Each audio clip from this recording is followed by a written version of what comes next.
ज्या देशातील युवक झोपलेला आहे तो देश कधी विश्वगुरु होऊ शकत नाही. आणि अशाच झोपलेल्या युवकांना जाग करण्याचं प्रेरणादायी काम स्वामी विवेकानंद यांनी केलेलं आहे.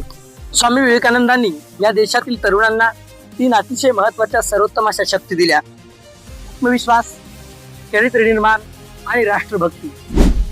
मित्रांनो, आज आपल्या सर्व तरुणांना स्वामी विवेकानंदांचे विचार वाचणं, त्यांचं चरित्र वाचणं अतिशय महत्वाचं आहे. त्यांचं चरित्र वाचून आज आपण स्वतःला ओळखलं पाहिजे, निर्भीड झालं पाहिजे, स्वतःचे ध्येय फिक्स केले पाहिजे आणि त्या दिशेने आपण प्रयत्न केले पाहिजे.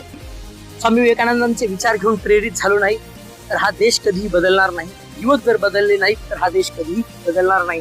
आणि या देशाला जे विश्वगुरु होण्याचे जे स्वप्न पाहत आहोत ते कधीही पूर्ण होणार नाहीत. कारण हा युवक बदलला तरच हा देश बदलेल. म्हणून पुन्हा एकदा ध्येयानं प्रेरित होणाऱ्या सर्व तरुणांनी उठो, जागो और लक्ष्य प्राप्ती तक रुको मत. या देशातील तरुणांचा महाप्रेरणा स्रोत म्हणून असलेले स्वामी विवेकानंद यांची जयंती व त्यांच्या जयंती निमित्ताचे औचित्य साधून या देशात होणारा राष्ट्रीय युवक दिन या दोन्हीचे औचित्य साधून आपल्या सर्वांना यशवंत गुरुकुल परभणी तर्फे खूप खूप मनस्वी हार्दिक शुभेच्छा.